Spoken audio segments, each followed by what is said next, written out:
और क्या पढ़ा था आपने 9th क्लास में? फ्लोटेशन,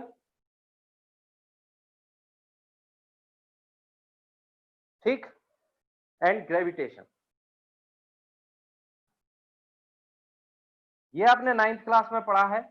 10th क्लास में आपने पढ़ा है optics, that is light. Optics means light, human I, electricity, ठीक है, and magnetic effect of current, ठीक, और सोर्सेज ऑफ एनर्जी। अब मैं आपको बताता हूं, ये सिलेबस जो डिजाइनिंग है कि 9th में ये सिलेबस रखा है, 10th में ये एक्चुअल में आपको 11th और 12th में ध्यान रखते हुए लिखा गया है ये सिलेबस। अगर मैं 11th की बात करूं तो 11th में जो चैप्टर्स हैं वो पूरे बेस्ड है किस पर? 9th के ऊपर। जैसे मोशन, पूरा का पूरा, यहां पर आपने वन डायमेंशन देखा होगा, यहां पर मोशन वन डायमेंशन भी है, टू डायमेंशन भी है, ठीक है। वर्क एनर्जी पावर की हम बात करें, पूरा का पूरा वर्क एनर्जी पावर, इसका जस्ट एडवांस वर्जन आपको 11th में देखेगा, ठीक है। वर्क एनर्जी पावर आ जाएगा इसमें, ठीक। तो बेसिक चीजें भी रहेंगी और साथ में कुछ एडवांस कंसेप्ट्स भी आ जाएंगे, लेकिन चैप्टर वही रहने वाला है। साउंड, साउंड में ऑसिलेशन भी दिखेगा आपको, एंड वेव्स ये भी दिखेंगी। जो चीज आपने पहले से 9th में थोड़ा बहुत इंट्रोडक्शन ले रखा है वो आपको 11th में डिटेल में देखेंगे, ठीक। फ्लोटेशन, फ्लोटेशन ये पूरा आपको बॉयंट फोर्स, आर्किमिडीज प्रिंसिपल, ये सारी चीजें। तो स्टैटिक फ्लूइड, स्टैटिक फ्लूइड का मतलब जो रुका हुआ जो फ्लूइड होता है उसके मदद से जो फ्लोटेशन, और जो डायनामिक फ्लूइड है जो फ्लो होता रहता है उसका जो पूरा फ्लोटेशन का कंसेप्ट है वो आपको 11th क्लास में दिखेगा। ग्रेविटेशन एज इट इज पूरा का पूरा उठाया गया है 9th क्लास से। तो देख रहे हो पूरी 11th क्लास कवर हो चुकी है, ठीक, इन्हीं चैप्टर्स में, जो कि किस पर थे? 9th पर। तो कुछ भी नई हेडिंग नहीं डलने वाली, जो चीज आपने 9th में पढ़ी है वही 11th में पढ़ोगे, पर उनका एडवांस लेवल, कि यार हमने सिर्फ चीजों को जाना है, ठीक है, सिर्फ चीजों को जाना है, पर एक्चुअल में उनको पहचाना नहीं। तो वो जो पहचान होनी है वो 11th क्लास में होगी। यहाँ पर सिर्फ आपने अभी इंट्रोडक्शन लिया है। इसी तरीके से ये 11th क्लास है, 10th क्लास के बेस्ड पर क्लास है 12th। तो अगर मैं आपको 12th का थोड़ा बहुत सिलेबस बता दूं, मैं इसलिए बता रहा हूँ जिससे कि आप एक माइंड सेटअप कर पाए कि आपको पढ़ना क्या है, ठीक है। आपको पढ़ना वही है 9th 11th क्लास में, लेकिन उसका एडवांस पढ़ना है, ठीक है। इसी तरीके से अगर हम 10th क्लास की बात करें, ठीक है, तो 10th क्लास के बेस पर बनती है 12th क्लास। 10th क्लास में जैसे आपने पढ़ी थी ऑप्टिक्स, तो 12th क्लास में भी है ऑप्टिक्स। अब शायद 11th में आ चुकी है, लेकिन चैप्टर वही है। करंट इलेक्ट्रिसिटी आपने पढ़ा था, ये पूरा पूरा करंट इलेक्ट्रिसिटी उठकर आ चुका है 12th में। बस ये पूरा मिलेगा तुम्हें 12th में एज इट इज। इसके बाद जो तुमने ये पढ़ा था मैग्नेटिक इफेक्ट ऑफ करंट, आप यकीन करिए पूरा का पूरा magnetic effect of current 12th में दिखेगा। और इसी तरीके से बस 12th में अब एक चीज नई आ जाएगी, मॉडर्न फिजिक्स प्लस एक और चीज है इलेक्ट्रॉनिक्स। इलेक्ट्रॉनिक्स ये दो चैप्टर्स आपने कभी नहीं देखे होंगे, थोड़ा बहुत भी इनके बारे में नहीं जाना होगा। ये दो चैप्टर्स आपके 12th में एक्स्ट्रा है, जो कि 10th में बिल्कुल इनका इंट्रोडक्शन नहीं हुआ है। बाकी सारी चीजें 12th से वो 10th से 12th में आई, ठीक है। तो आई होप कि ये सारी चीजें थोड़ी बहुत आपने पढ़ी होंगी 9th में और 10th में, उन्हीं का हमें एडवांस लेवल देखना है 11th और 12th में।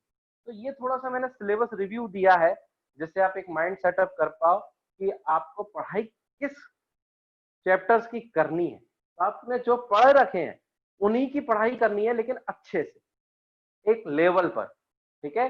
तो वो लेवल जनरेट करने के लिए हमें किन चीजों की जरूरत पड़ेगी फिजिक्स में। तो एक महान साइंटिस्ट थे जिन्होंने ये बोला था कि जो मैथमेटिक्स जो होती है that is a language of physics.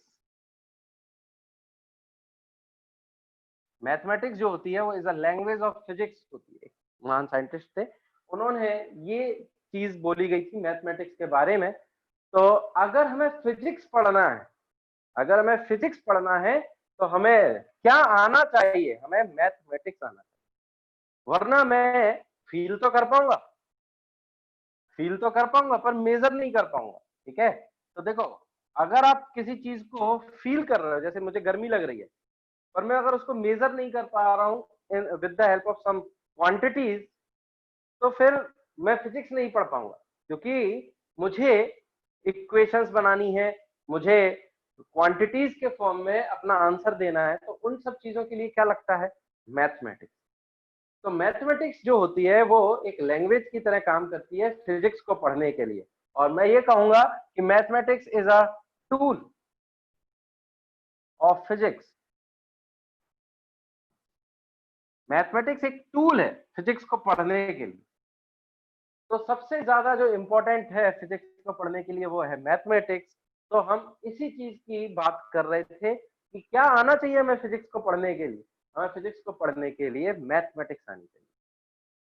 ठीक है, तभी हम एक हाई लेवल की फिजिक्स पढ़ पाएंगे। ठीक है, तो हम जो पहला लेक्चर आज हम स्टार्ट कर रहे हैं, इसमें हम ये जानेंगे कि आखिर कौन कौन सी मैथमेटिक्स का जो सेक्शन है, कौन कौन सा सेक्शन है जो मैथमेटिक्स का है, जिसको जानना जरूरी है फिजिक्स के लिए। ठीक है, तो इसी के रिगार्डिंग अब मैं आपको थोड़ा सा बता देता हूं कि फिजिक्स की क्लास में हम किस तरीके का यूज करेंगे बोर्ड का, और कब आप लिखोगे, कैसे आपको लिखना है। देखो जरा, जब मैं यहां पर लिख रहा हूं या को समझा रहा हूं, तो आपको सिर्फ यही देखना है। लिखने के लिए और डाउट पूछने के लिए मैं रुकूंगा, आपको टाइम दूंगा, देन आप बहुत आराम से कमेंट करके डाउट पूछ सकते हो या माइक ऑन करके डाउट पूछ सकते हो अगर आप कमेंट नहीं कर पा रहे किसी भी इमरजेंसी के कारण। ठीक है, तो लेकिन माइक का हम कम से कम यूज रखेंगे, क्योंकि माइक से सारे लोग डिस्टर्ब होते हैं, कमेंट से कोई डिस्टरबेंस नहीं होता। तो जब बहुत ही जरूरी हो जाएगा कि कमेंट से हम नहीं कर पा रहे हैं अपना डाउट शेयर, तब हम माइक ऑन करें। लेकिन मैंने तरीका आपको बताया कि जब मैं लिख रहा हूं या समझा रहा हूं तो आपको बोर्ड पर ही देखना है। लिखने के लिए, आपको अपने नोट्स बनाने के लिए या डाउट पूछने के लिए मैं अलग से टाइम दूंगा। ठीक है, तो जैसे अभी हम स्टार्ट करेंगे फिजिक्स को पढ़ने के लिए पहला chapter, that is basic mathematics tools. This is the heading जिसको हम स्टार्ट करेंगे फिजिक्स को पढ़ने के लिए। तो that is the first lecture जो आज आपका है, उसमें फर्स्ट हेडिंग है बेसिक मैथमेटिक्स टूल। और ये जो बेसिक मैथमेटिक्स टूल है, दिस इज द चैप्टर, ये आपके सिलेबस में एक चैप्टर रखा गया है जिसके थ्रू आप मैथमेटिक्स के कौन कौन से सेक्शंस हैं जिनकी जानकारी आपको होना जरूरी है for the studying of physics, उनके बारे में आप जानोगे। तो अगर मैं इस चैप्टर के बारे में बोलूं तो दिस चैप्टर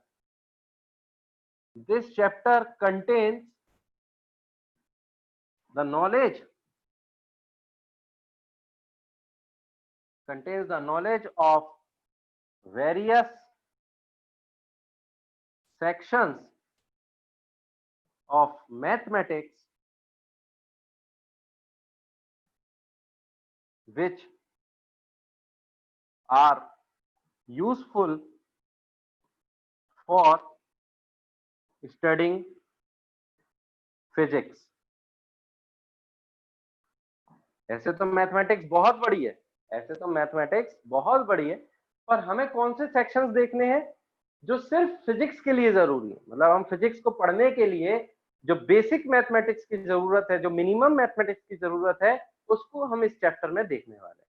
तभी तो इसका नाम रखा गया basic mathematics 2।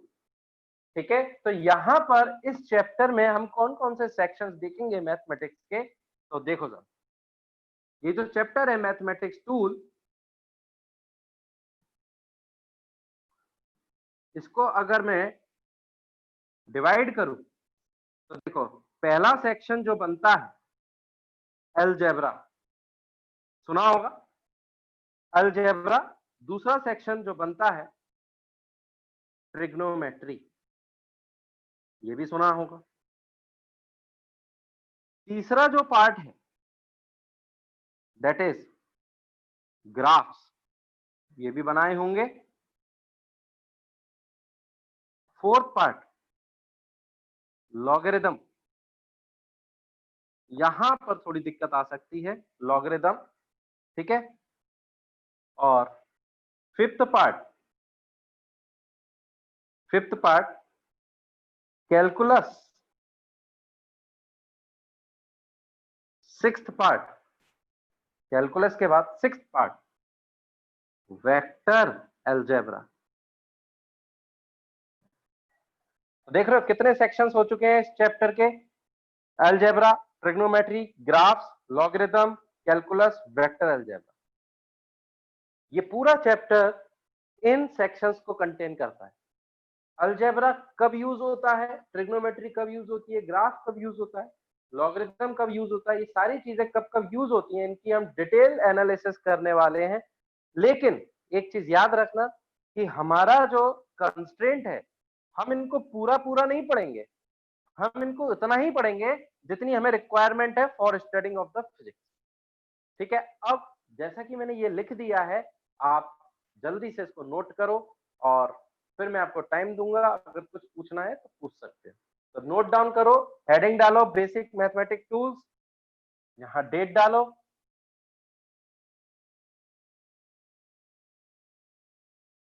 Today is 5 I think, है ना, 20।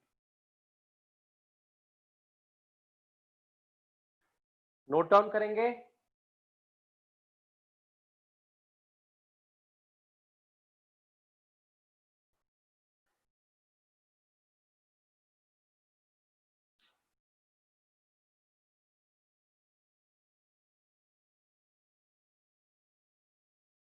ठीक है, मैं नोट डाउन करने के लिए सफिशिएंट टाइम दूंगा। मैं आपको टाइम देता हूं पूरे 90 seconds, I think 90 seconds, that is 1.5 minute, काफी होता है। पारुल ने कमेंट करके भी बता दिया कि सर हो चुका है मेरा। इसी तरीके से मैं चाहूंगा कि आप लोग भी कमेंट करें, जो rest of all the students हैं वो भी कमेंट करें तो मुझे अच्छा लगेगा, हम एक इंटरेक्शन कर पाएंगे। आशीष, वेरी गुड आशीष पहाड़िया, ओके। तो मुझे क्या नाम भी याद हो जाएंगे, अगर तुम कमेंट करोगे बार बार तो मैं देख लूंगा तुम्हारा नाम, तो इस तरीके से नाम भी याद हो जाएंगे। अजय, ओके, अजय भी हैं हमारी क्लास में, अजय बहुत सारे हैं यार। अर्चित, अर्चित एक और है, क्या वही अर्चित हो? नहीं, चलो तो ये सभी ने लिख लिया आई थिंक। हाँ, अब मैं टाइम देता हूँ आपको, अगर आपको कुछ पूछना है तो आप कमेंट करके या फिर माइक ऑन करके मुझसे कुछ पूछ सकते हो कि सर हम ये क्यों पढ़ रहे हैं, ये सारी चीजें। ठीक है, तो मैं यहाँ टाइम दे रहा हूँ आपको 10 सेकेंड्स, अगर 10 सेकेंड्स तक कोई कमेंट नहीं आया या किसी ने माइक ऑन करके कुछ नहीं पूछा तो फिर मैं आगे बढ़ जाऊँ। यही तरीका रहने वाला है हमारी क्लास का, बहुत स्मूथ गोइंग। कैलकुलस में क्या होगा, अभी हम डिटेल में देखेंगे कि एक एक टॉपिक के अंदर क्या क्या पढ़ना है। तो अभी मैं बताता हूँ थोड़ी देर बाद अलग से। ठीक है, तो अब स्टार्ट करते हैं। जो डाउट पूछा गया कि सर कैलकुलस में क्या होगा, मैं आपको कैलकुलस के अलावा भी जितने टॉपिक्स हैं उनके बारे में भी थोड़ा इंट्रोडक्शन दे देता हूँ कि हमने क्या क्या करना है उन टॉपिक्स में। तो सबसे पहले अगर मैं अलजेब्रा की बात करूं, अलजेब्रा में हम क्या क्या करेंगे, अलजेब्रा में हम करेंगे सम, कॉमन फॉर्मूले लाइक a प्लस बी का whole square, a minus B का whole square, A square minus B square, इस तरीके। ठीक है, ये हमें अलजेब्रा में करना है। हमें अलजेब्रा में क्वाड्रेटिक इक्वेशंस देखनी है,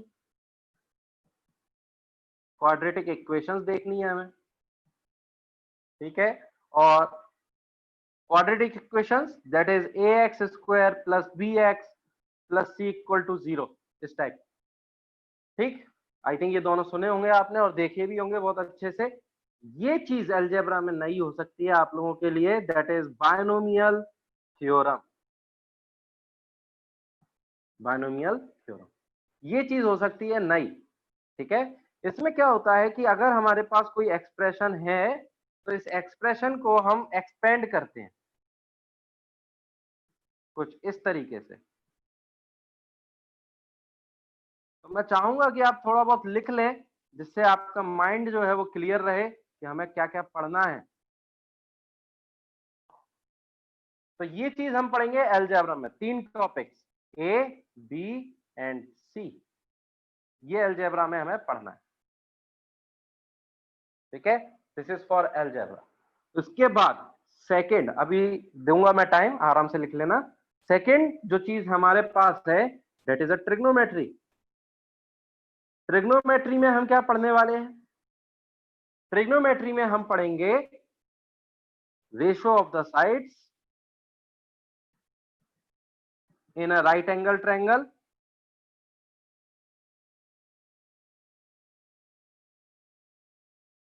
ठीक है, कौन कौन से? लाइक साइन, कोसाइन, ये सब तुमने सुने होंगे, टेन एटसेट्रा। ठीक है, तो एक राइट एंगल ट्रायंगल में अगर ये एंगल ले लेते हैं तो हम रेशियो ऑफ द साइड्स पढ़ते हैं, मतलब हम परपेंडिकुलर और बेस और हाइपोटेन्यूस के रेशियोस पढ़ते हैं ट्रिग्नोमेट्री सेक्शन में। ठीक है, आई थिंक ये तुमने किया है 10th में कई बार, ट्रिग्नोमेट्री पढ़ी हुई है थोड़ी बहुत। इनको हम और थोड़ा सा डिटेल में देखेंगे। ये that is a trigonometry section, जो थर्ड सेक्शन। ठीक है, third sorry second section. Third section में देखेंगे हम ग्राफ्स। तो भाई ग्राफ्स क्या होता है? ग्राफ्स क्या होता है? It is the pictorial diagram, pictorial representation. ठीक है, pictorial representation of variation of one quantity with respect to other।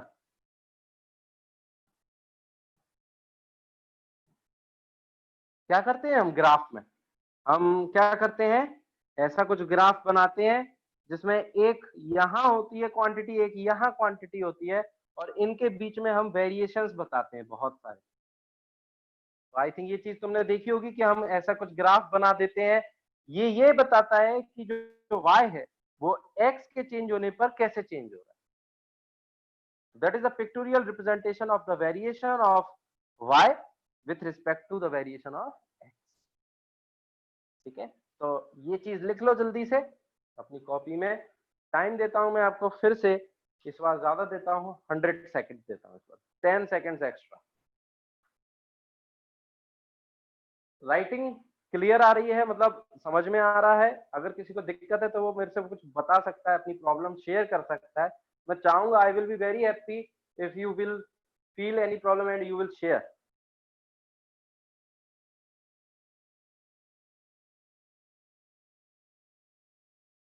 और अगर सब कुछ ठीक है तो आप थम्स अप भेज सकते हो। क्लियर नहीं है अर्चित, बोर्ड क्लियर नहीं है या तो हमें समझ नहीं आ रहा है राइटिंग?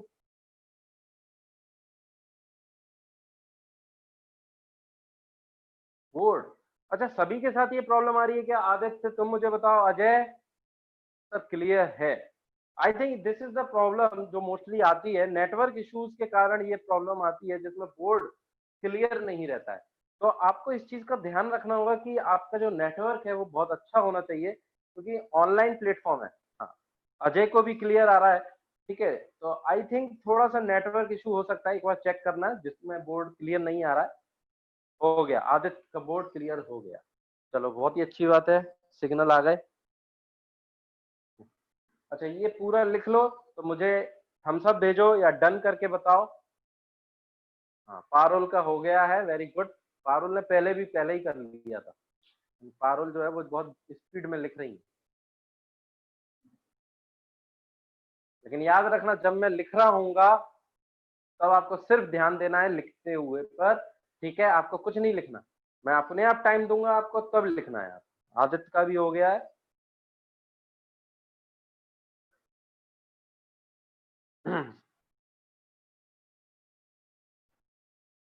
हाँ बिल्कुल पारुल, इस चीज का ध्यान रखना है तुम्हें, जल्दबाजी किसी चीज की नहीं है, ठीक है, सब कुछ हो जाएगा, बिल्कुल एकदम स्मूथ वे में जाएंगे हम।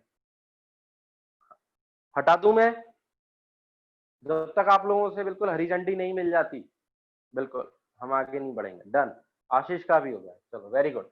तो ये 3 सेक्शंस हमने देखे जिसमें हम ये जान गए कि हमें क्या क्या थोड़ा सा इसमें पढ़ना है, ठीक है। तो चौथा सेक्शन, जो फोर्थ सेक्शन है, जिसको मैंने नाम दिया था लॉगरिथम। कमेंट करके बताओ मुझे, लॉगरिथम किसी ने पहले पढ़ा है थोड़ा बहुत, लॉग, मैंटिसा, एक्सपोनेंट, ये सारी चीजें कमेंट करो। लॉगरिथम, हाँ अर्चित ने पढ़ा है, अर्चित, और कोई? नो करके भी भेज सकते हो, जरूरी नहीं है यस ही हो, नो करके भी भेजो, नाम आते जाएं, नाम रहे स्क्रीन पर, मैं ये चाहूंगा। हाँ वेरी गुड पारुल, पारुल ने बिल्कुल आंसर ही दे दिया कि भाई लॉग क्यों यूज करते हैं, it is use to make calculation easy. Parul, Parul मैं जानना चाहूंगा, माइक ऑन करो जरा Parul. Yes sir.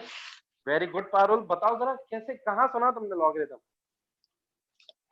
Sir actually मेरे एक टीचर ने बताया था 10th क्लास में। ओके वेरी गुड, बहुत अच्छी बात है, अगर इंट्रोडक्शन मिला है तो मैं 10th क्लास में, तो वेरी गुड। चलो तो वैसे भी देखो, मैं अपनी फिजिक्स क्लासेस में जो बात करने जा रहा हूँ काफी इंपॉर्टेंट ये है कि मैं नहीं मान के चलता कि किसी ने कुछ पढ़ा है, मैं हमेशा यही मान के चलूंगा कि किसी ने कुछ नहीं पढ़ा है। हालांकि अगर किसी ने बहुत पहले से पढ़ रखा है तो अच्छी बात है, लेकिन उसके लिए भी यहाँ पर दोबारा पूरा नया तरीके से बताया जाए। तो मैं मान के चलूंगा कि किसी ने कुछ नहीं पढ़ा है, बिल्कुल बेसिक लेवल से उठेंगे हम और एडवांस लेवल तक जाएंगे, ठीक है। तो पेशेंस बनाना है, जिसने पहले पढ़ रखा है बहुत अच्छी बात है, उसको भी पेशेंस बनाकर चीजों को दोबारा देखना है, ठीक है, और नए तरीके से सोचने की कोशिश करनी है, ठीक। तो ये रहेगा तरीका कि हम कभी भी जंप नहीं करेंगे, बिल्कुल बेसिक से जाएंगे, मान के चलेंगे कि किसी को कुछ नहीं आता, फिर आगे बढ़ेंगे। तो लॉगरिथम एक टूल है to make calculation easy, calculation easy. जैसे अगर मैं आपसे ये बोल दूं एग्जांपल, मुझे 5 की पावर 3/2 निकालना है, या फिर मेरे को निकालना है 2 टू दी पावर 3/2, तो मैं इसको लॉग की मदद से काफी इजी तरीके से निकाल सकता हूँ, ठीक है। तो with the help of log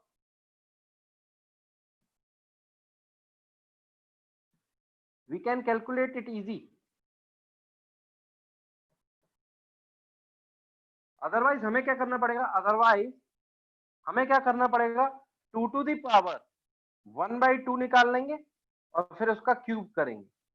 तो पहले हमें √2 निकालना होगा, देन उसका क्यूब करना होगा, और लॉग में आपको ये सब करने की जरूरत नहीं, तो वो हम देखेंगे जब लॉगरिथम पढ़ेंगे। लेकिन ये पता होना चाहिए कि लॉगरिथम पढ़ क्यों है, क्योंकि फिजिक्स में कई बार इस तरीके की कैलकुलेशंस आ जाती हैं जिनको सॉल्व, जो हमारी नॉर्मल अप्रोच होती है उससे सॉल्व करना काफी टिपिकल होता है, तो फिर वहां हम यूज करते हैं लॉग। तो that's why we will study logarithm. ये बहुत जरूरी होता है कि जो चीज आप पढ़ रहे हो उसके बारे में आपको पता हो कि वो पढ़ क्यों रहे।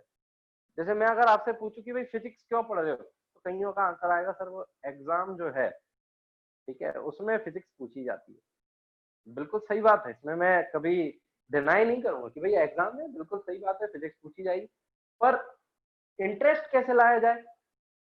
अच्छा, अब मैं अगर तुमसे ये पूछूं कि यार तुम्हारी पर्सनैलिटी में एक ऐसी चीज इंक्लूड हो जाएगी लॉग पढ़ने के बाद कि तुम इसको इस तरीके से सोचते थे, अब कुछ और तरीके से भी सोच सकते हो, तो एक अलग तरीके का जो माइंड डेवलप होगा, उससे तुम्हें कॉन्फिडेंस नहीं मिलेगा, एक पर्सनैलिटी डेवलपमेंट वाली चीज नहीं मिलेगी कि आपकी पर्सनैलिटीज में रोज नई नई चीजें ऐड हो रही हैं। लॉगरिदम ऐड हो गया, बताइए, मतलब पहले हमारी डिक्शनरी में लॉगरिदम नाम की चीज नहीं थी। हाँ बिल्कुल, वेरी गुड अर्चित। इसी तरीके से कर सकते हैं बिल्कुल। तो अगर हम पूरी फिजिक्स को देखें तो हम अपने आसपास की जो चीजें हैं उनको बहुत अच्छे से एनालाइज कर सकते हैं।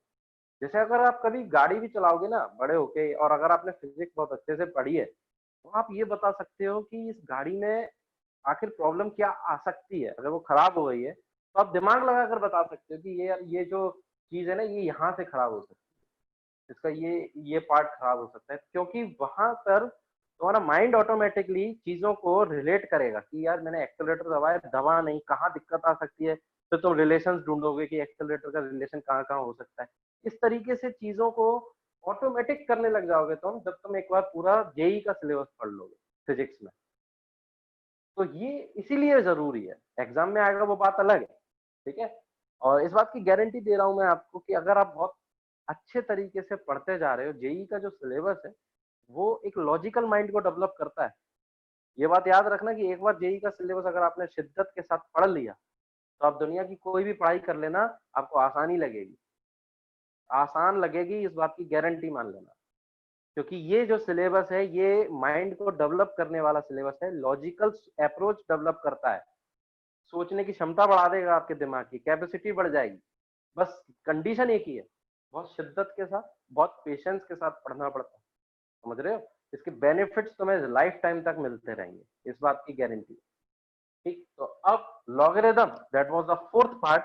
फिफ्थ पार्ट जो होने वाला है लॉगरिदम के बाद, हमने क्या नाम दिया था, हमने नाम दिया था calculus. That is the new thing for you, किसी ने भी नहीं सुना होगा। कैलकुलस दो पार्ट्स में डिवाइड होता है, कैलकुलस टू पार्ट्स में डिवाइड होता है। पहला होता है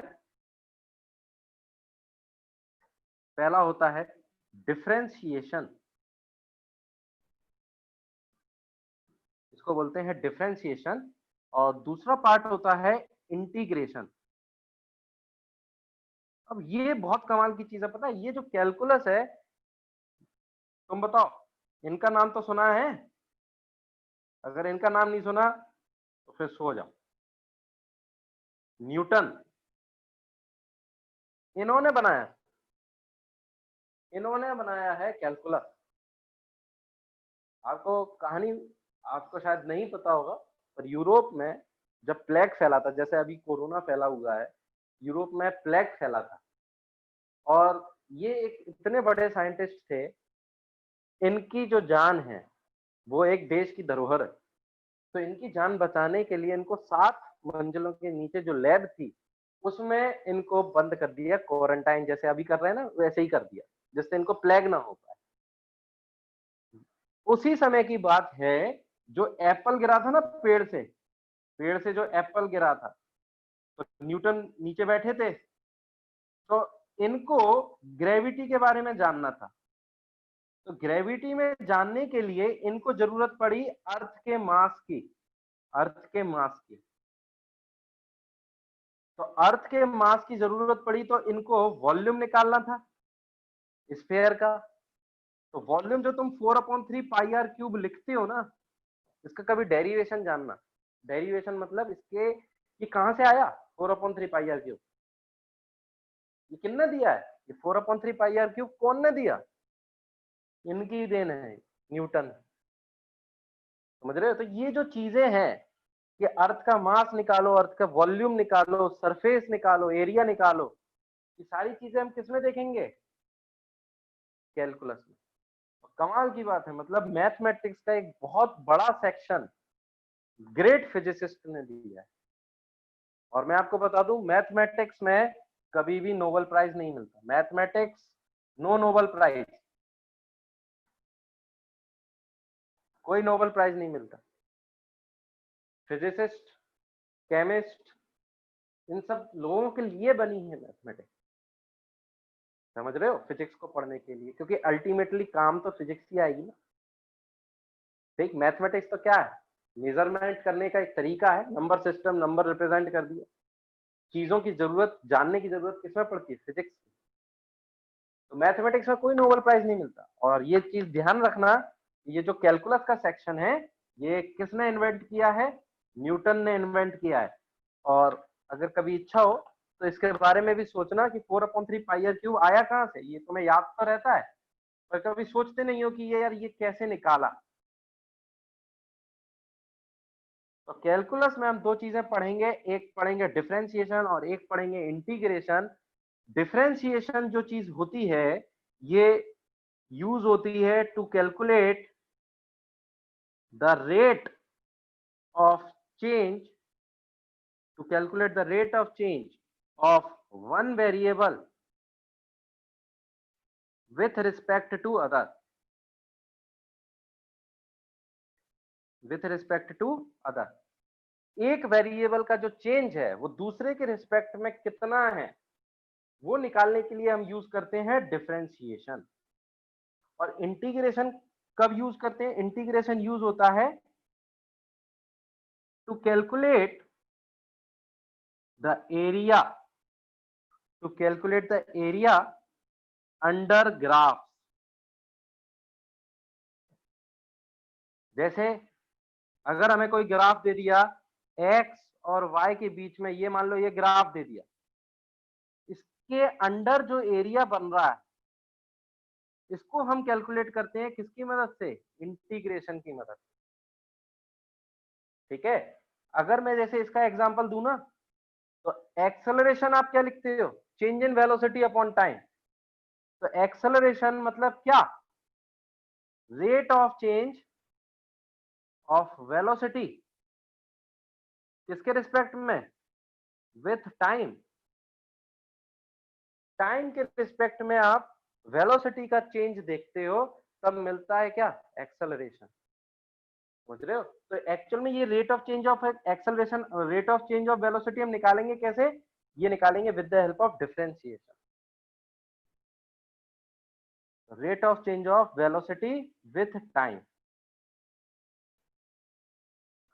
ठीक है, तो इसीलिए ये सारी चीजें जरूरी है पढ़ना, क्योंकि हमें इन सारी चीजों की जरूरत पड़ेगी। हमें एरिया भी निकालना होगा, हमें कई बार रेट भी निकालनी होगी। जैसे कई, मैंने एक एग्जांपल ही दे दिया सीधे, एक्सेलरेशन।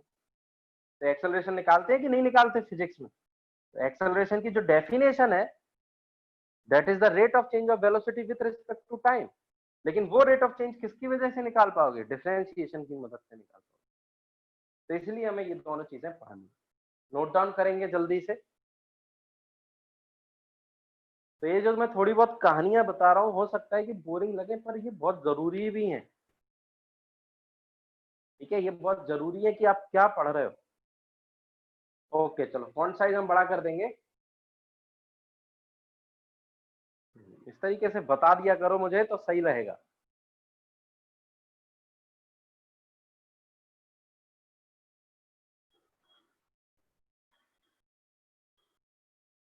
बिल्कुल, इंटीग्रेशन अपोजिट है डिफरेंशिएशन के, कह सकते हो, कह सकते हो।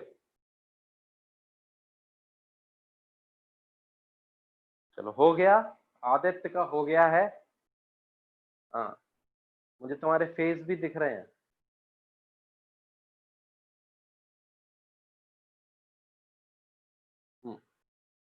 डन।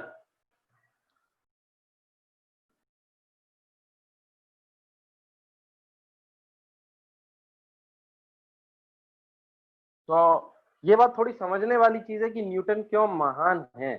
क्योंकि न्यूटन अगर नहीं होते तो थोड़ा मुश्किल होता, अभी तक चीजें जो हैं इतनी ज्यादा एडवांस नहीं हो पाती। ठीक है, हम अभी तक न्यूटन का इस्तेमाल, न्यूटन की जो थ्योरीज हैं उनका इस्तेमाल करते रहते हैं, और अभी तक वो गलत नहीं हुई है कहीं पर भी। That's why Newton is so great, and other scientist also, जिनकी थ्योरीज कभी गलत नहीं हो रही। ठीक, तो that was the sixth and the seventh part vector algebra. Vector algebra में हम क्या पढ़ेंगे वो मैं आपको बता देता हूं। वेक्टर, हाँ वेरी गुड पारुल। इसी तरीके से तुम भी, मतलब जो बाकी बच्चे हैं, मैं चाहूंगा कि वो भी कुछ ना कुछ बताएं वेक्टर के बारे में, क्या जानते हैं। कितने लोगों ने सुना है वेक्टर, जरा थम्स अप भेजो। वेक्टर कितने लोगों ने सुना है?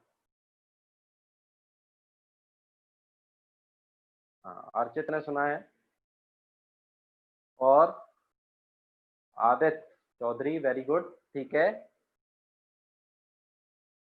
आशीष, आशीष मैं तुमसे माइक ऑन करवाना चाहूंगा। आशीष माइक ऑन कर सकते हो अगर पीछे बैकग्राउंड नॉइज ना हो तो। Yes sir.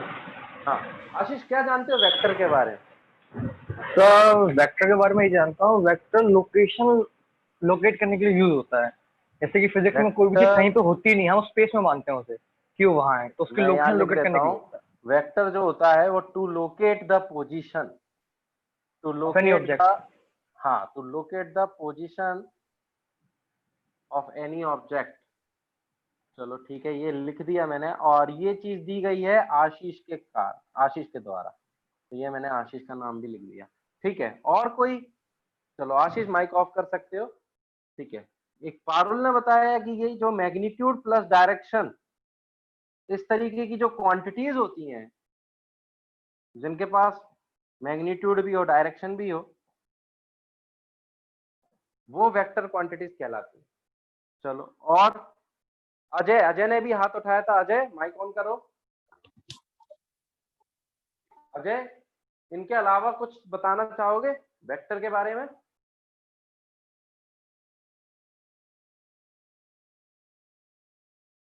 नो तो नो, कोई दिक्कत नहीं है।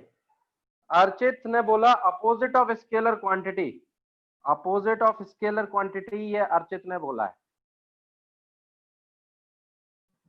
कितने लोग इससे सहमत है? अगर जो सहमत है या फिर एग्री करते हैं तो वो एग्री लिखकर भेजेंगे, अपोजिट ऑफ स्केलर क्वांटिटी।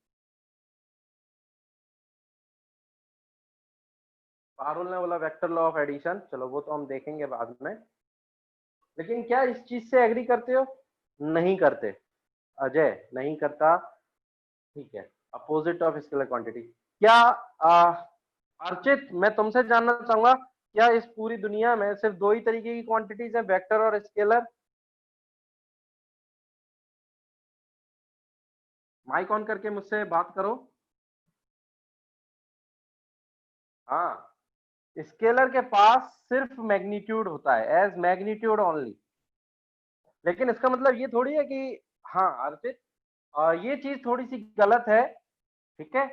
यहां हमें समझना होगा कि वेक्टर एक अलग तरीके की क्वांटिटीज है और स्केलर एक अलग तरीके की क्वांटिटीज है, तो हम इन दोनों में कोई रिलेशन नहीं बता सकते।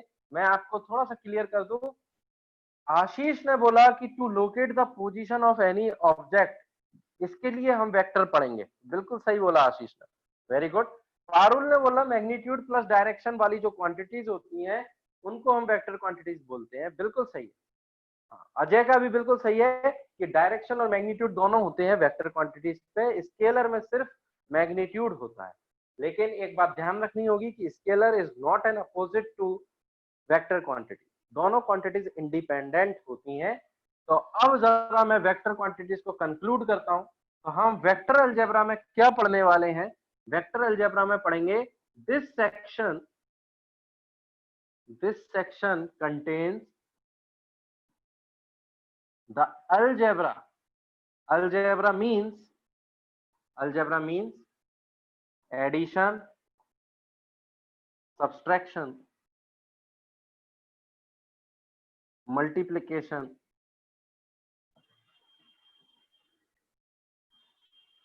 not division।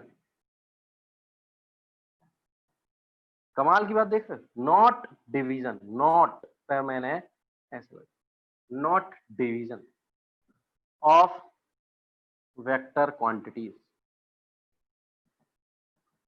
Of vector quantity. ठीक, तो वेक्टर क्वांटिटीज कौन सी क्वांटिटीज होती है? Vector quantities physical quantities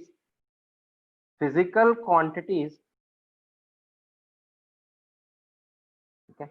physical quantities का क्या मतलब होता है? अगर मैं यहां पर बोलूं फिजिकल क्वांटिटीज, कोई मुझे बताएगा फिजिकल क्वांटिटीज?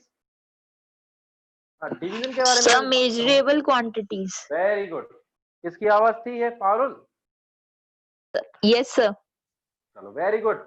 फिजिकल क्वांटिटीज जो कि तुम डेली वर्ल्ड में यूज करते हो, हाँ, that can be measured. Physical quantities मतलब जब क्वांटिटीज जो हैं, quantities which can be measured, उन क्वांटिटीज को बोलते हैं हम फिजिकल क्वांटिटीज। तो जो वेक्टर क्वांटिटीज है वो भी एक तरीके की फिजिकल क्वांटिटीज हैं which can be measured, has both magnitude as well as direction. या फिर मैं ये कहूं कि the physical quantities which need which need both magnitude as well as direction to define them, example velocity, acceleration, displacement, etc. बहुत सारी। कभी तुमने वेलोसिटी को वेलोसिटी से डिवाइड करते हुए देखा है? सोचना होगा इस चीज के बारे में। वेक्टर क्वांटिटीज का डिवीजन, ठीक है, नोट करके देखना, note the division of two vectors are not defined. ठीक है, दो वेक्टर्स का डिवीजन डिफाइन ही नहीं होता। मैथमेटिक्स में डेफिनेशन ही नहीं है division of the two vectors. ये काफी इंपॉर्टेंट चीज है जो हमें ध्यान रखनी होगी, नहीं तो हम अनएडुकेटेड कहलाएंगे।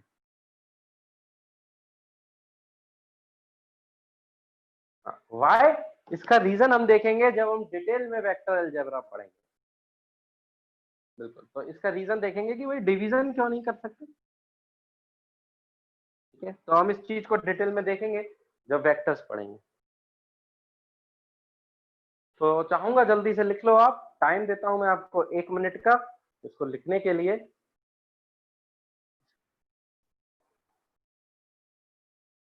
तो ये थोड़ा सा मैंने आपको इंट्रोडक्शन दिया हुआ है यहाँ पर सारे सेक्शंस का जो हम कवर करेंगे। ठीक है, इनके अलावा भी कुछ चीजें हो सकती हैं, तो वो समय आने पर हम करते रहेंगे धीरे धीरे, लेकिन ये बेसिक सेक्शंस हैं जिसकी नॉलेज आपको होनी चाहिए। ठीक है, ठीक है, तो आगे बढ़ते हैं। नोट डाउन हो चुका है सभी का? मैं एक बार फिर से हम सब चाहूंगा सभी के। फॉन्ट में अब तो कोई दिक्कत नहीं है, फॉन्ट साइज सही है, दिख रहा है आसानी से? चलो वेरी गुड।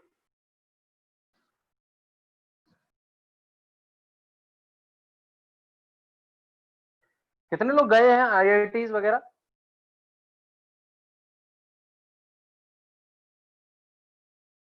आईआईटीज वगैरह कोई गया है? एम्स गया है कोई? एम्स या कोई बड़ा कॉलेज कभी राउंड लगाया है तुमने? तुम्हारे कोई भाई वगैरह या रिश्तेदार विलिंग टू गो? आशीष, चलो आशीष की जाने की इच्छा है, पर अभी तो लॉकडाउन चल रहा है। आईआईटीज में भी कोई नहीं, मतलब वहां के सारे बच्चों को अपने अपने घर भेज दिया है। अर्चित, मेरी वॉइस क्लियर नहीं आ रही, क्या सभी के साथ ऐसा है? नहीं, आदित्य को समझ में आ रही है। अर्चित, कई बार ऐसा होता है नेटवर्क इशू आते हैं, तो उस चीज का ध्यान रखना है। हाँ, मैं ये कह रहा था कि आप जब बड़े कॉलेजेस में जाओगे, बड़ी जगह पर जाओगे, तो आपका एक अलग तरीके की मेंटेलिटी सेट होती है, क्लियर, जिसमें आप चाहोगे कि मैं इस जगह पढूं, और उसके लिए आप दिन रात एक करोगे। वरना अगर आपके सामने वो पिक्चर क्लियर नहीं होगी कि मैं कहाँ पढ़ूंगा, तो कई बार आप एक बार ट्राई करना, आईआईटीज जाना, और फिर प्राइवेट कॉलेजेस में जाना जहां पर आप आईआईटी से 3 गुना फीस दोगे और बहुत ही कम फैसिलिटीज आपको मिलेंगी, ये समझ लीजिए ना के बराबर अकॉर्डिंग टू द फीस। और वहां पर पढ़ने के बाद ठीक है आप रियलाइज करोगे कि काश मैं 2 साल बहुत अच्छे से पढ़ लेता तो शायद मैं कुछ और हूँ, समझ रहे हो? तो ये चीज जो है ये मायने रखती है। ठीक, एक बार टैग लगाओ, टैग जो है वो काफी इम्पोर्टेंट रखता है। नॉर्मल आईआईटीज की फीस क्या है? नॉर्मल आईआईटीज की फीस पर सेमेस्टर अगर मैं बात करूं काफी महंगी है, पर brilliant students are always welcome. ठीक है, जो ब्रिलियंट स्टूडेंट्स होते हैं उनके लिए वहाँ काफी अपॉर्चुनिटीज है, फीस कम कर दी जाएगी, स्कॉलरशिप मिल जाएगी। आप एक बार सिलेक्शन तो लो आईआईटी में, आपके पीछे देखो फीस स्ट्रक्चर बदलता रहता है पारुल, ऐसा फिक्स नहीं। ठीक, तो that is the semi government colleges होते हैं, ऑटोनॉमस होते हैं, उनका फीस स्ट्रक्चर वो खुद लोग डिसाइड करते हैं अकॉर्डिंग टू द ईयर। तो ईयर वाइज चेंज होती रहती हैं चीजें। ठीक है, तो ऐसा कुछ फिक्स नहीं। लेकिन हाँ मैं बस इतना ही कहूंगा कि ब्रिलियंट स्टूडेंट्स को वो हमेशा मैक्सिमम सपोर्ट देते हैं एज कम्पेयर टू, मतलब आप किसी भी जगह ले लो वो आपको फैसिलिटीज देंगे अगर आप बहुत अच्छे हो तो। ठीक है, फीस में कमी आ जाएगी, कोई दिक्कत नहीं। आप एक बार सिलेक्शन लो, बैंक वाले जो है वो आपके घर पर आएंगे, आपको लोन देंगे, जो भी आप चाहोगे पढ़ने के लिए वो आपको मिलेगा। क्लियर? बस एक बार आपकी रैंक आनी चाहिए जो कि लाइफ टाइम तक आपके साथ चिपकी रहेगी। समझ रहे हो? इस चीज की बहुत इंपॉर्टेंस होती है कि जो चीज आपके साथ लाइफ टाइम रहेगी वो। बिल्कुल Parul, yes, we can do it and we will do it. ठीक है, तो ये सब चीजें बिल्कुल ध्यान में रखना है, हमारे पिक्चर एकदम क्लियर होनी चाहिए कि पहुंचना है यार, हम जैसे ही तो पहुंचते हैं और कौन पहुंचेगा। ठीक है, हम ही तो पढ़ेंगे, तो हम पढ़ सकते हैं, हम पढ़ेंगे, ऑब्वियस सी बात है, पढ़ना ही तो है। और पढ़ना भी इस तरीके से है कि चीजें रटनी नहीं है, कोई प्रेशर नहीं लेना है दिमाग पे, चीजों को समझना है कि यार ये चीज क्यों बनाई गई, इस चीज से मैं क्या यूज कर सकता हूँ या कर सकती हूँ। ठीक है, अपने माइंड को इस तरीके से डेवलप करना है कि जिससे इंटरेस्ट आए पढ़ने में, पढ़ने से भागे नहीं। अगर आप पढ़ने से तभी भागोगे जब आप चीजों को रटने की कोशिश करोगे, और रटोगे तो कभी भी खुश नहीं रह पाओगे। चीजों को समझो, समझोगे तो मजा आएगा, आप और जानना चाहोगे कि यार इसके बाद क्या है। तो मैं आपको बता दूं 11th-12th की जो स्टडी है, जो पढ़ाई है, इस जैसी पढ़ाई आपको आगे नहीं मिलेगी। मतलब इतनी इंटरेस्टिंग पढ़ाई है ये, जिसको पढ़ने के बाद आप दुनिया की कोई भी पढ़ाई कर लेना, आपको आसानी लगेगी। मैं आपको बता रहा हूँ एक इंजीनियर जो होता है वो इंजीनियर कुछ भी कर सकता है, कुछ भी पढ़ सकता है, उसको जो चाहो आप दे दो पढ़ने के लिए, क्योंकि उसका माइंड जो है वो इन तरीके की चीजों में इस तरीके से डेवलप हो जाता है कि वो उसको आप कोई भी किताब दे दें, चाहे वो मेडिकल की हो, कुछ भी हो, वो निकाल लेता है सारी चीजें। इसलिए जो बड़े बड़े एग्जाम्स होते हैं जैसे यूपीएससी वगैरह या कलेक्टर बनते हैं, ज्यादातर इंजीनियर्स बनते हैं, समझ रहे, क्योंकि उनका माइंड लॉजिकल हो जाता है इन सब चीजों को सोचते सोचते। ठीक है, तो ये जो सेक्शंस थे हमने ये देखे, जाने, समझे। अब हम बेसिक सेक्शंस जो हमने लिए हैं उनको हम थोड़ा सा डिटेल एनालिसिस करेंगे। तो जैसे कि पहला सेक्शन जो हम स्टार्ट करने जा रहे हैं दैट इज अलजेब्रा।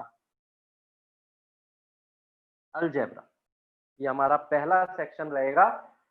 ठीक है, जिसको हम स्टार्ट करेंगे। और अलजेब्रा में जैसा कि मैंने आपको बताया था हम क्या पढ़ेंगे, सबसे पहले सम कॉमन फॉर्मूले, सम कॉमन फॉर्मूले, ये हमारा पहला सेक्शन। तो मैं अब आपसे चाहूंगा कुछ चीजें पूछना। तो सम कॉमन फॉर्मूले कौन कौन से जो अलजेब्रा में यूज हो सकते हैं? पहला फॉर्मूला हो सकता है a प्लस बी का होल स्क्वायर। कितने लोगों को पता है? जरा कमेंट करके मुझे लिखकर बताओ a प्लस बी का होल स्क्वायर कितना होता है। पारुल का आ गया कमेंट, वेरी गुड पारुल।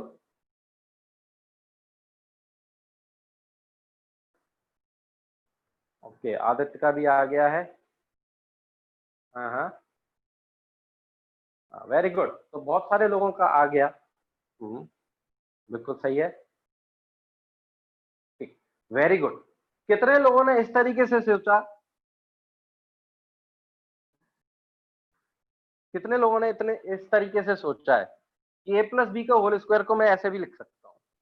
कितने लोगों ने मतलब डायरेक्ट फॉर्मूला तो सबको पता है, कितने लोगों के दिमाग में ये चीज आई थी? उनके मैं थम्स अप चाहूंगा।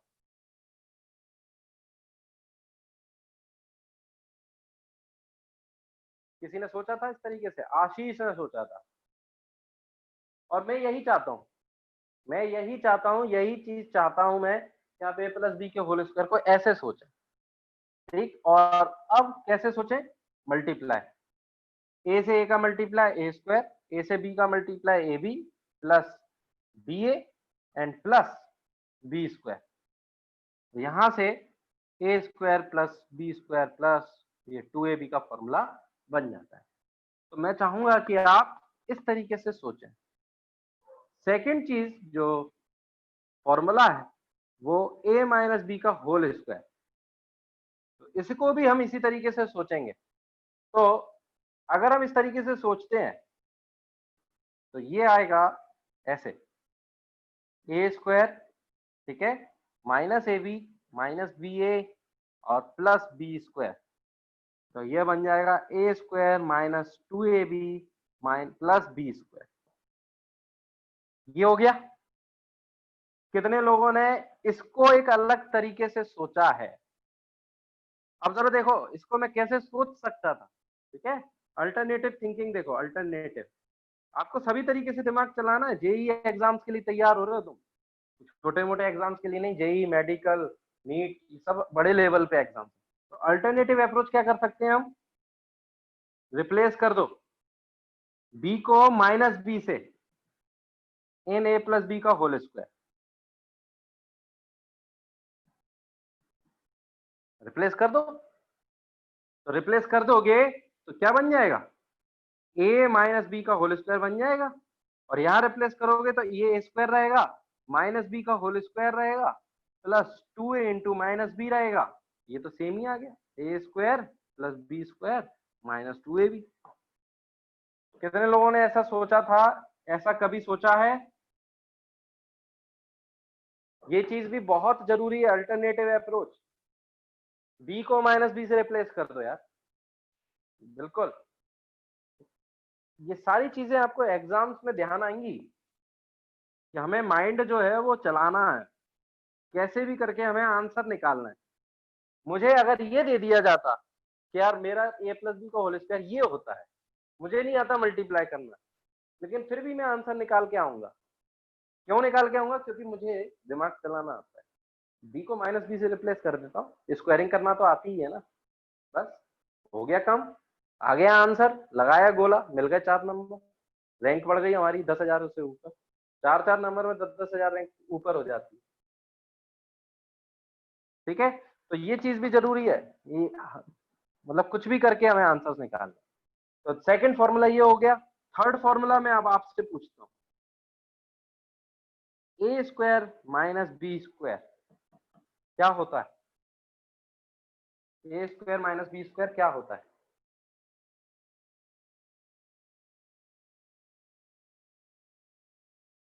बताओ भाई, कमेंट करो। A plus B into A minus B. क्या मैं यहां पर ये लिखूं, where A is not equal to B? A कभी भी बी के बराबर नहीं होगा।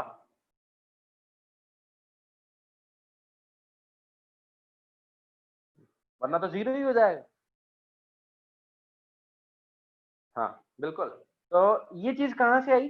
कैसे निकालूं मैं इसको? ड्राइव कैसे करूं? चलो नोट डाउन करो और इसके बारे में सोचो, कहां से निकालूं ए स्क्वायर माइनस बी स्क्वायर? ये किसके बराबर है? ए प्लस बी इंटू ए माइनस बी। इसका मल्टीप्लाई करके तो ये आ रहा है, लेकिन ये इसके बराबर कैसे है, ये कैसे निकालें?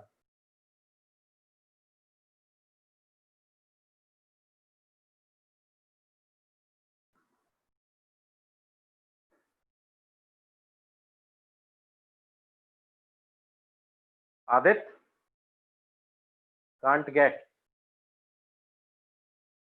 The question. अच्छा, क्वेश्चन नहीं मिल रहा है तुम्हें, तो ये लिख लिया सभी ने? तो पहले मैं इनको लिखने के बाद थम्स अप चाहूंगा कि सब लोग मुझे थम्स अप भेजें।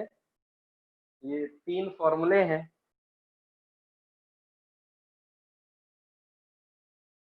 मल्टीप्लाई करके वैल्यू कैंसिल हो जाएगी। अगर मैं ये नहीं लिखता, मान लो, चलो पहले तो लिख देता हूं, और अब मैं ये कहूंगा आपसे, चलो अब जरा मुझे इसका आंसर दो, कि मैं आपसे ये पूछ लेता कि बताइए भाई ए स्क्वायर माइनस बी स्क्वायर बराबर कितना, और मैं ये नहीं देता कि ए प्लस बी इंटू ए माइनस बी होता है, तो ये चीज कहां से निकालते आप कि ये इसके बराबर होगा, ए प्लस बी इंटू ए माइनस बी, ये कहां से आ रहा है? क्वेश्चन क्लियर है Aditya?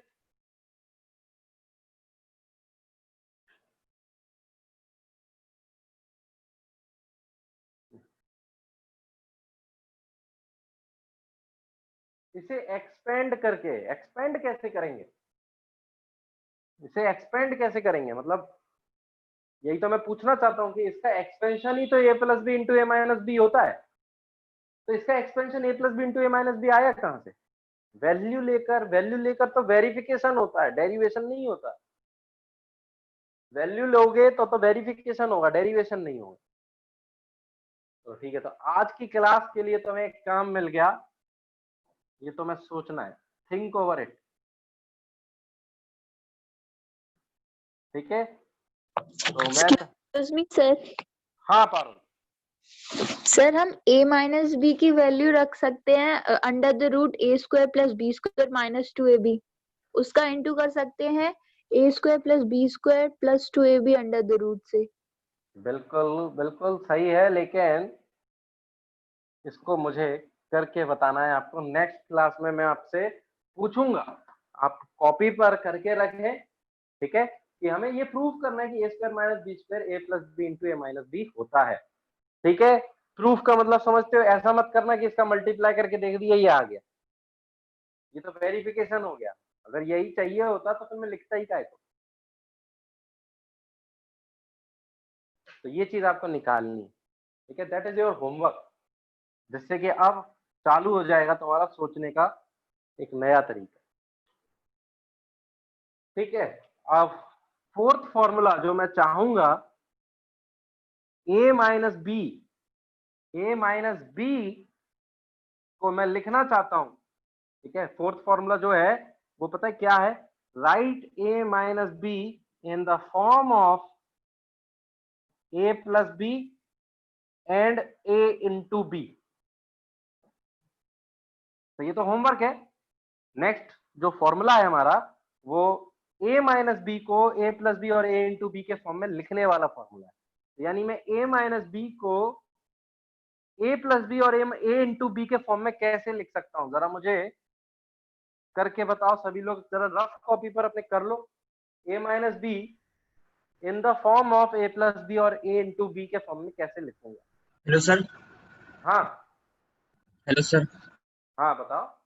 Sir A square plus B square plus 2ab, उसके हाँ ऊपर हाँ अंडर रूट लगा देंगे तो ए बी की वैल्यू प्लस बी की आ जाएगी। हाँ बिल्कुल। और सर ए माइनस बी पे sir A square plus B square minus 2ab हाँ पर हाँ अंडर रूट लगा देंगे तो ए माइनस बी की आ जाएगी वैल्यू। हाँ ठीक है, ठीक है सर। लेकिन हाँ बिल्कुल सही है, लेकिन मुझे चाहिए सिर्फ a प्लस बी और a इंटू बी के फॉर्म में, ना कि ए स्क्वायर प्लस बी स्क्वायर के फॉर्म में। तो देखो एक्चुअल में मैं क्या चाहता हूं, इस चीज को समझो। a माइनस बी है क्या? a माइनस बी है A square plus B square minus 2ab का under root. Excuse me, sir. हाँ Sir, will the answer be a plus b का whole square minus 4ab under the root? Very nice, very nice, very nice. और यही मैं सुनना चाह रहा था कि a प्लस बी और a इंटू बी के फॉर्म में मैं आंसर निकालूंगा। तो देखो a माइनस बी को हम ये लिख सकते हैं, और we know that a plus B का होल स्क्वायर जो होता है वो होता है a square plus B square plus 2ab। तो यहां से मैं a square plus B square की वैल्यू क्या लिख सकता हूं? मैं लिख सकता हूं a प्लस बी का whole square minus 2ab and that is equal to a square plus B square. और अब मैं इसको पुट करूंगा, पुट इन इक्वेशन 1, ये हमारी फर्स्ट इक्वेशन है, ठीक है? तो हम इसको पुट करेंगे, पुट इन इक्वेशन 1। तो जब हम पुट करेंगे तो a माइनस बी की जो वैल्यू मिलेगी that is under root a plus B का होल स्क्वायर माइनस 2ab, और एक माइनस 2ab पहले से ही था, तो हमें मिला फाइनली a प्लस बी का whole square minus 4a into b. ये फॉर्मूला बहुत इंपॉर्टेंट है, इसकी जरूरत या इसकी इंपॉर्टेंस तुम्हें तब पता लगेगी जब मैं क्वाड्रेटिक इक्वेशन सॉल्व करवाऊंगा। इसलिए मैं पहले से ही आपको बता रहा हूं, ये जो कॉमन फॉर्मूले हैं ये तुम्हें पता होना चाहिए कि a माइनस बी को हम कैसे निकाल सकते हैं with the help of product and with the help of sum. जैसे तुमने थोड़ा बहुत जान रखा होगा क्वाड्रेटिक के बारे में कि सम ऑफ द रूट्स पता रहता है, प्रोडक्ट ऑफ द रूट्स पता होता है, तो हम डिफरेंस ऑफ द रूट्स निकाल देते हैं, तो उसमें ये चीज लगा सकते हैं। वो हम करेंगे बिल्कुल स्टार्टिंग लेवल से, लेकिन इसको नोट डाउन करने के बाद मैं थम्स अप चाहूंगा। कोल्ड ड्रिंक नहीं, कोल्ड ड्रिंक समझ लो।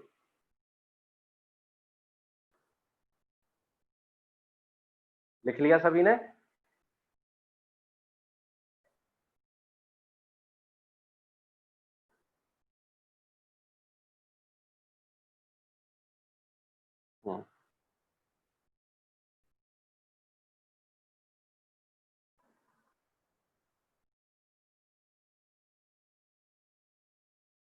आशीष क्लियर है?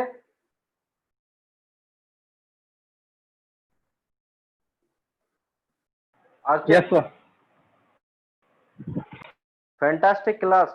मतलब स्टूडेंट्स और टीचर के साथ जब हम बैठते हैं मिलते हैं तभी बनती है, तो बिना स्टूडेंट्स जो तुम्हारे जैसे हैं उनके बिना ये फैंटास्टिक क्लास नहीं हो सकती। तो big round of applause for you. अगर आपको ऐसा लग रहा है तो इसमें कहीं ना कहीं कंट्रीब्यूशन आपका भी है, और मैं तो यही बोलूंगा कि स्टूडेंट्स ही हैं जिनकी वजह से क्लास बनती है। ठीक, और आगे बढ़ते हैं। ठीक, next fifth formula. Fifth formula जो कि बिल्कुल बेसिक सा फॉर्मूला होता है, a प्लस बी प्लस सी का होल स्क्वायर। तो इसको भी अगर हम सोचें तो ये कुछ इस तरीके से है, लेकिन जब मल्टीप्लाई करते हैं तो बहुत टाइम लग जाता है, इसलिए हमें इसको याद रखना पड़ेगा, और याद रखना काफी आसान है, इसलिए हम याद रख सकते हैं। तो जो चीज हम काफी आसानी से याद रख सकते हैं उनको याद कर लेंगे, और जिनको याद नहीं रख सकते उनके पीछे का अप्रोच हमें पता होना चाहिए। अप्रोच सभी की सेम है, लेकिन ये जो छोटा सा फॉर्मूला जो याद रखने में आसान है उसको आप याद रख सकते हो और निकाल भी सकते हो, कोई प्रॉब्लम नहीं। ठीक है, तो this is the fifth formula. Sixth formula छोटा सा, a प्लस बी का होल क्यूब। देखते हैं कितने लोगों को याद।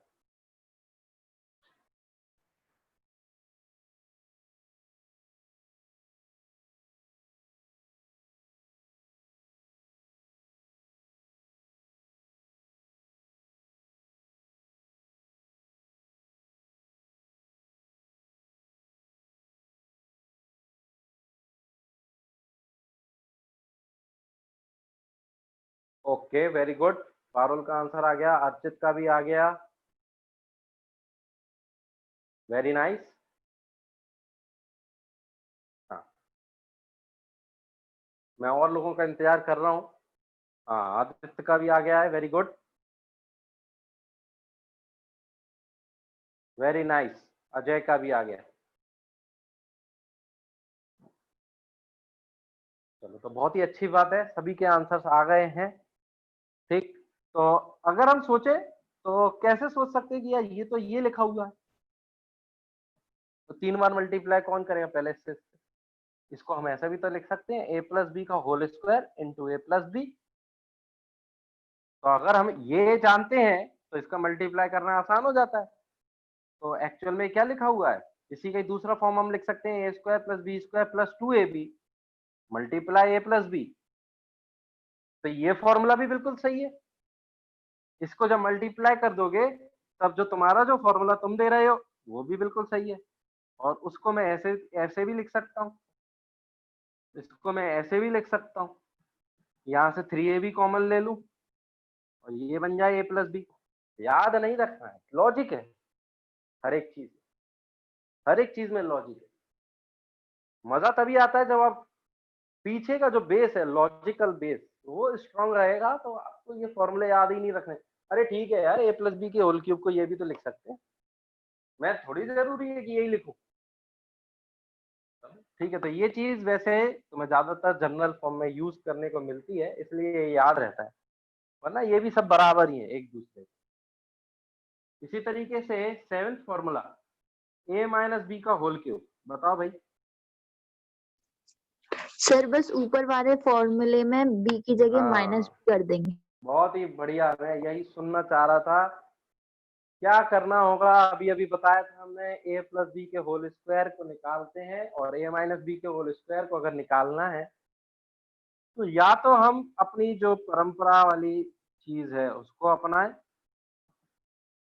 कि भाई इस तरीके से भी लिख सकते हैं इसको, इसको इस तरीके से भी लिख सकते हैं, ठीक है। ये भी बन सकता है, a cube minus B cube minus 3ab bracket में a माइनस बी, ठीक है। या इसको ये भी लिख सकते हैं, a cube minus B cube minus 3a² b plus 3b² a, ठीक है। या फिर अल्टरनेटिव अप्रोच, रिप्लेस b को माइनस बी से रिप्लेस कर दो इन a प्लस बी के होल क्यूब में, दैट इज अ स्मार्ट वे।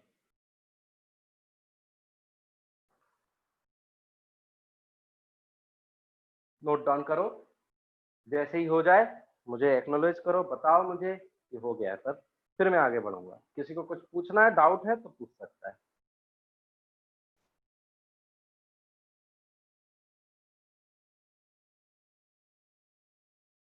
कुछ भी चीज नहीं रटना है, याद ही नहीं रखना है, चीजों को समझना है। बहुत ही अच्छे तरीके से, सुंदर तरीके से डिजाइन है तुम्हारा सिलेबस। जो समझ गया उसको एक मजा आता है, अपने अंदर एक कंटेंट लेकर चलता है वो, कि नहीं मेरे अंदर ये सारी चीजें भरी हुई हैं, मेरे को कुछ भी याद नहीं रखना है, मेरे को जहां खड़ा कर दोगे मैं वहां ड्राइव कर दूंगा सारी चीज। ऐसा नहीं है कि कॉपी छिना ली तो फिर हम बिल्कुल खड़े रह गए। सारी चीजें समझ में आ गई ना, तो माइंड में कोई वायरिंग है ही प्रॉब्लम ही नहीं, ठीक है। इस तरीके से नहीं, इस तरीके से सोच लेंगे। a माइनस बी की पावर 4 का क्या होगा, बताओ भाई क्या करेंगे इसका। a माइनस बी की पावर 4 का अगर मुझसे पूछ लिया जाए, चलो एक क्वेश्चन बता दो, एक्सपेंड करो इसको, एक्सपेंड a माइनस बी की होल पावर 4, कैसे एक्सपेंड करेंगे इसको।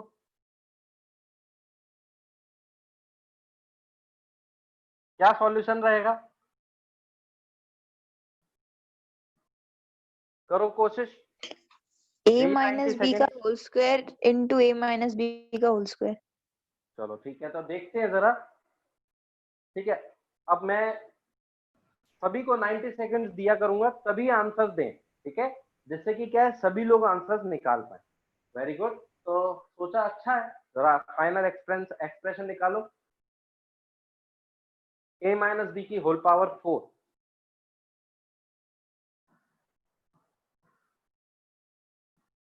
ये सोचा है, ये भी तो सोच सकते थे।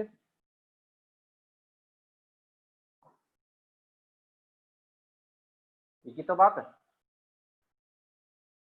निकालो जल्दी से फाइनल।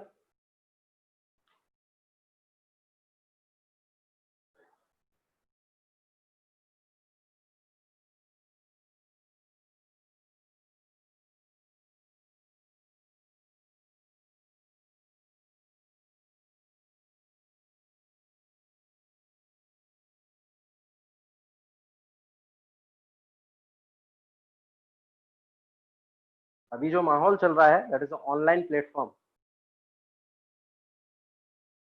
ओके सर, ठीक ठीक है सर। तुम्हारे लिए खुशखबरी कि 3 मिनट बाद तुम्हें लीव कर दिया जाएगा, तुम्हारी क्लास बंद हो जाएगी।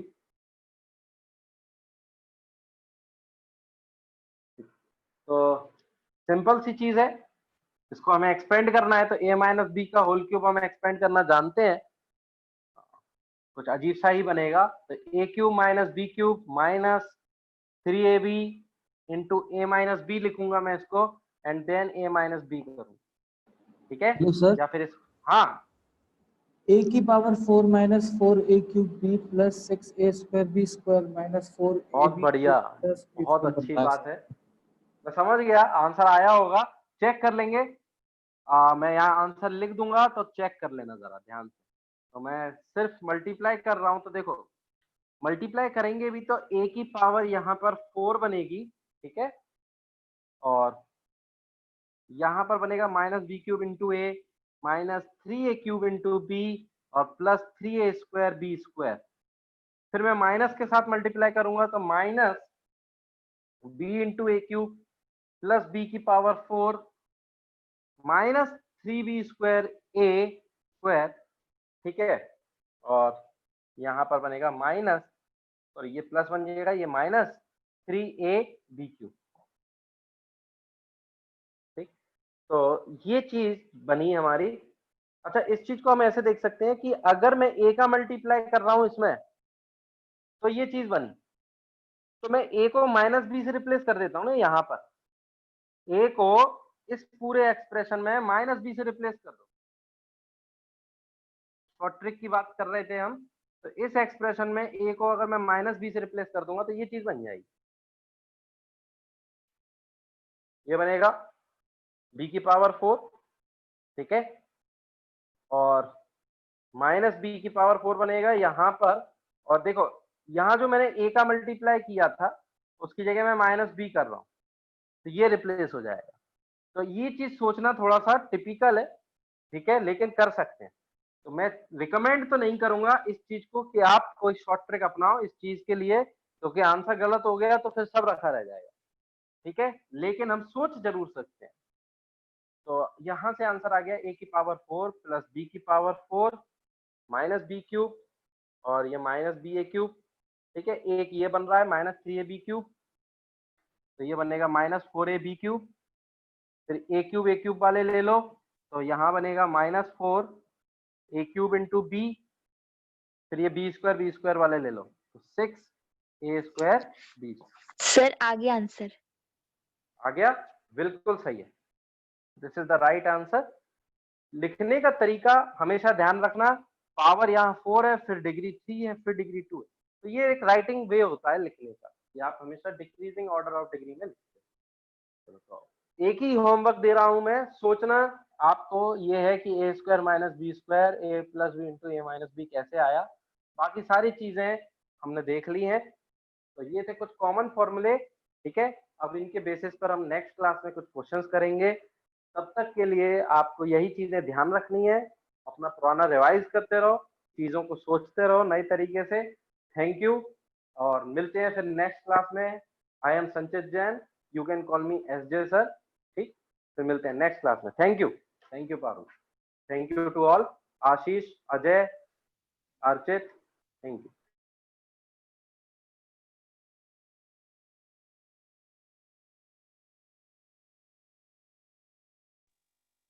Hello everyone, this is Prem.